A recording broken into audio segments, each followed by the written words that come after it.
Make this sermon short and sweet, which is hard to do, but I will try. First of all, this is how I want to start this morning. First, I want to say thank you to all of you for your prayers, for your moral support. You know, this team of strategy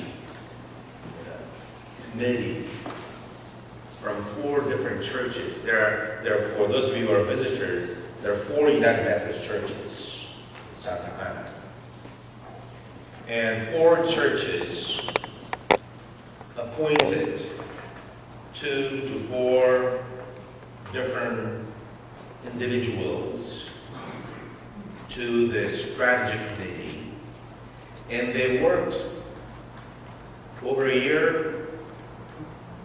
They prayed, they argued, they got mad, but we still ask the Spirit of God to move among us, to help us focus not on us, but on God.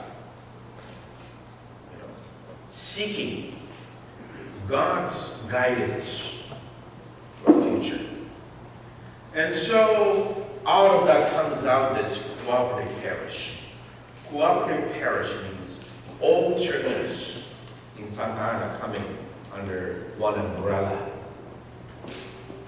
And we become one bigger congregation serving our very diverse community or communities that we all represent. So it's a very, very exciting turn of event for the life of our church. And so I want to say thank you. I know this is a tremendous sacrifice for all of us, because we all have to move out of our comfort zone. Right? We all tend to get content, situated, settled, and nobody wants to rock the boat, right? And so we all are going to make some sacrifices. But, you know, even though the Spurgeon folks are not here, I would say that Spurgeon Memorial United Methodist Church is sacrificing the biggest. They're giving away all of them. They're giving away whatever they have so that they can come here and be part of this church. And so, Grand Avenue folks, our work is not done. Our work is just beginning. We can no longer think as before. We cannot have Grand Avenue thinking. We need to have a new sense, new perspective. Because this is going to be almost like Church New Start. And so our circle of hands need to grow. That means we need to let go of something that is near and dear to us, and then bring somebody in. And like the Girl Scout says, love is when you give it away. Give it away. Like we have to expand the circle so that more can join in, more can find Christ, and we all have a great and wonderful ministry. Looking at the text that was just read, coming together in unity is very biblical. In this day and culture, monoculture, monolanguage, that style of doing things are beginning to become a passé. Because Where we live today is so dynamic, it's changing all the time. This morning I was writing an email to a friend who was asking about some of the things that are happening. I said, international corporation, every corporation, IBM,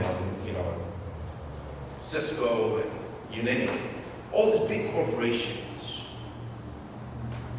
they're dynamically changing, they're changing, they try to be relevant with the changing world. They are incorporating, they're recruiting, so that they can be part of this, the economic change that we see coming. They are already in it. But unfortunately, for a church, we have stood behind. Because we were afraid of change. So I'm going to share with you some information, some numbers. I hope this is not going to be boring, but I'm going to share some numbers with you with the hope that this will change some of our way of thinking and maybe encourage you to think differently. I don't know whether do you have the PowerPoints or not? Right? I have some PowerPoint, but as we come to that PowerPoint, let me say this.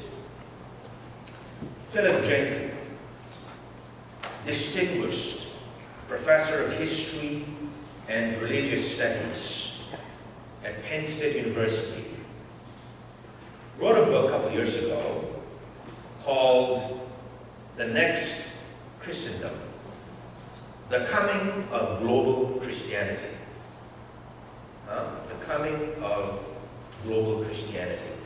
There he says that for the last 5 centuries, Christianity was predominantly white. It was European. And majority of them lived here in the United States. So let's go to the next one.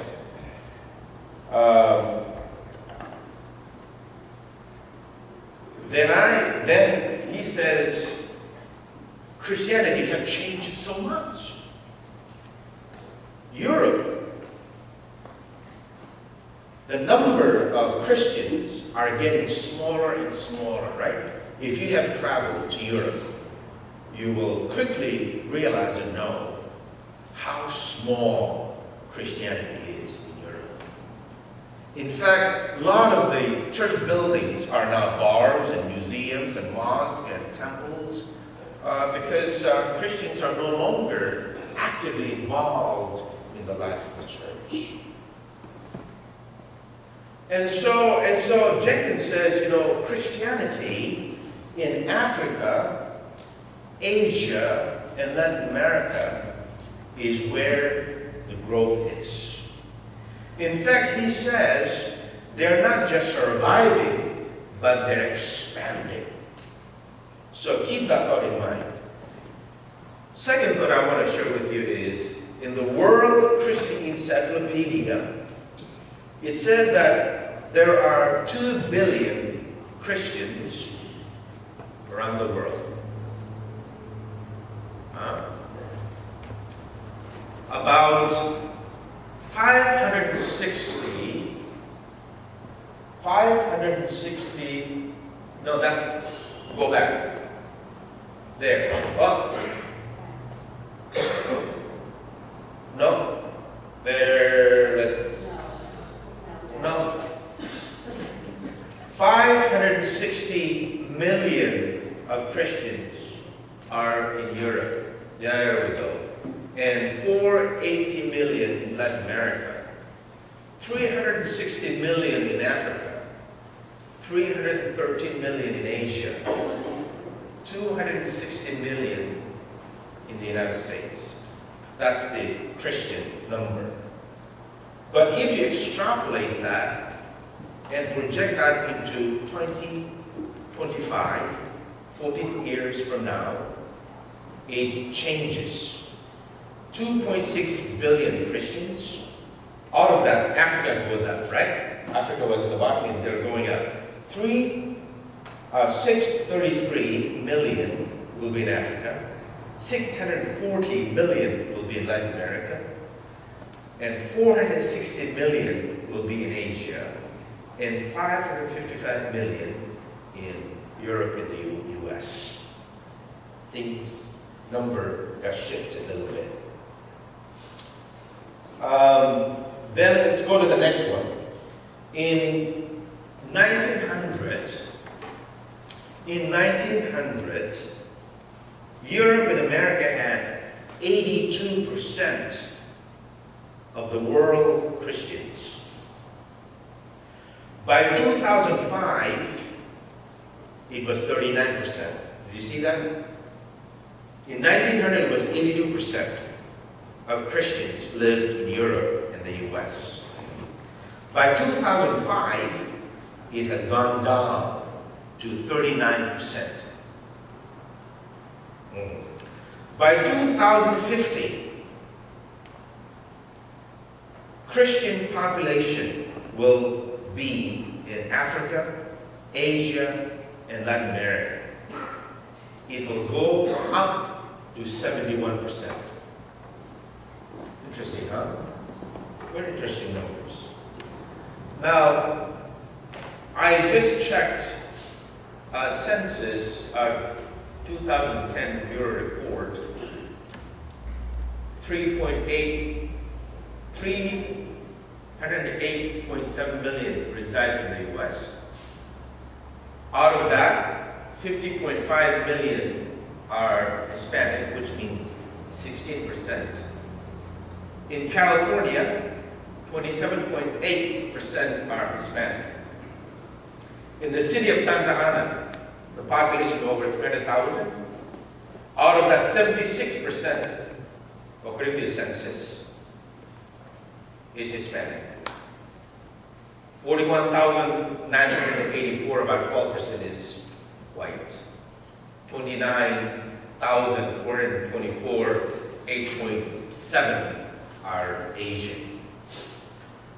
Now, don't get lost in these numbers. I'm trying to give you a missional vision.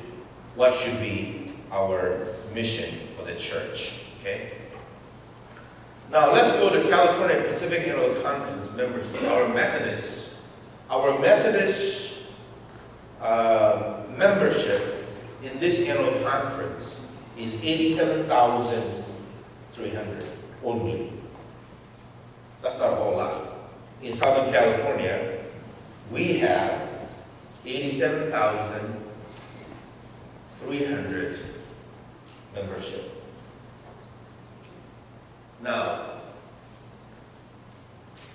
overall, that Methodist Church has 7 million.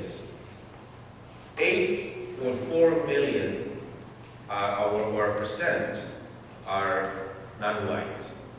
So you can see what we have in this annual conference. And so I'm showing you these numbers to say that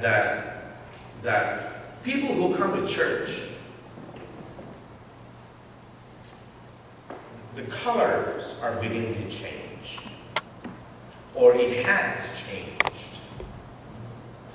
Church growth, even in the United States, are among non-white.